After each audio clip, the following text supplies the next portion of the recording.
বাজার থেকে এই শোল মাছগুলো আনার পর ভাবছিলাম যে টান টান ঝাল দিয়ে হাতে মেখে চচ্চড়ি বা পাতুরি যেটাই হোক করব। সে আর হলো কই, মাছ কাটতে গিয়েই আমি হাত কেটে বসে আছি।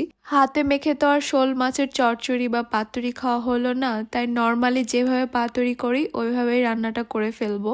যেহেতু শোল মাছ তেল পেঁয়াজ মশলা একটু বাড়িয়ে বাড়িয়ে দিতে হয়, তাও আমি চেষ্টা করি খুবই কম তেলে রান্না করার জন্য। একটা প্যানে আমি অল্প করে তেল দিয়ে দিয়েছি, এরপর দিয়ে দিচ্ছি বেশ অনেকগুলো পেঁয়াজ কুচি। পেঁয়াজ কুচিগুলো একটু লালচে করে ভেজে নিব, তবে একদম লাল বা ব্রাউন করে ফেলবো না। আচ্ছা, আমি মাছগুলো দেখিয়ে দিচ্ছি। এগুলো কিন্তু শোল মাছ, আমি উপর থেকে চামড়াটা তুলে ফেলেছি। একদমই ইজি, অল্প একটা মাথা ধরে টান দিলেই কিন্তু একাই উঠে আসে চামড়াটা। এই চামড়াটা অবশ্যই আমাকে ফেলে দিতে হয়, না হলে আমার বাসার কেউ এই মাছ খেতে চায় না। পেঁয়াজ কুচিগুলো নরমও হয়ে গেছে, একটু লালচেও হয়ে গেছে। এখন আমি এখানে 2টা টমেটো কুচি দিয়ে দিচ্ছি। পেঁয়াজ আর টমেটো কুচিগুলোকে একটু ভেজে নিচ্ছি কিছুক্ষণ। তারপর এখানে দিয়ে দিচ্ছি 1 চা চামচ ভরে রসুন বাটা, আদা বাটা দিয়ে দিচ্ছি 1/2 চা চামচ। এবার এগুলোকেও একটু ভেজে নিচ্ছি কিছুক্ষণ, আদা রসুনের কাঁচা ভাবটা দূর হয়ে যাওয়ার জন্য। এখন আমি এর মধ্যে গুঁড়া মশলাগুলো দিব, আর গুঁড়া মশলাগুলো পুড়ে যেন না যায় তাই আগে অল্প একটু পানি দিয়ে দিয়েছি। তারপর এখানে দিয়ে দিচ্ছি 1 চা চামচ হলুদ গুঁড়া, দিয়ে দিচ্ছি 2 চা চামচ লাল মরিচের গুঁড়া, 1/2 চা চামচ দিয়ে দিচ্ছি ধনিয়া গুঁড়া, 1/2 চা চামচ দিয়ে দিচ্ছি জিরা গুঁড়া, এই যে লাল টুকটুকে কাশ্মীরি রেড চিলি পাউডার দিয়ে দিচ্ছি 1 চা চামচ।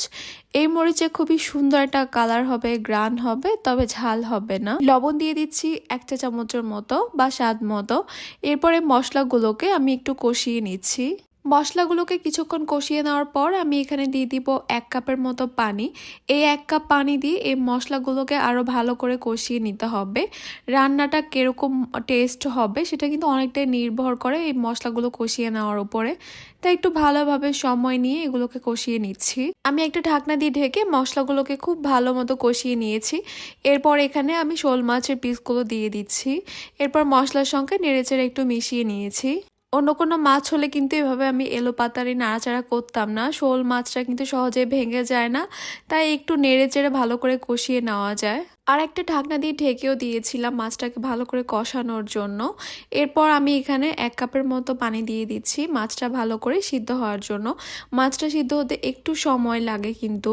ঢাকা দিয়ে দিব আর চুলা হিটটা একদম লোতে রাখবো, আর মাছের মধ্যে আমি হালকা একটু ঝোল রাখবো, অনেক বেশি ঝোল না। রান্নাটা শেষ করব আমি ধনিয়া পাতা কুচি দিয়ে। শোল মাছের সঙ্গে কিন্তু একটু বেশি করে ধনিয়া পাতা কুচি দেওয়া লাগে। কালারটা কিন্তু একদম জোস হয়েছে। রান্নাটা যেভাবে করতে চাইছিলাম সেভাবে তো করতে পারি নাই, বাট খাইতে কিন্তু আলহামদুলিল্লাহ অনেক মজা হয়েছিল। আজকে এই পর্যন্তই, সবাই ভালো থাকবেন। Thanks for watching. আল্লাহ হাফেজ, বাই।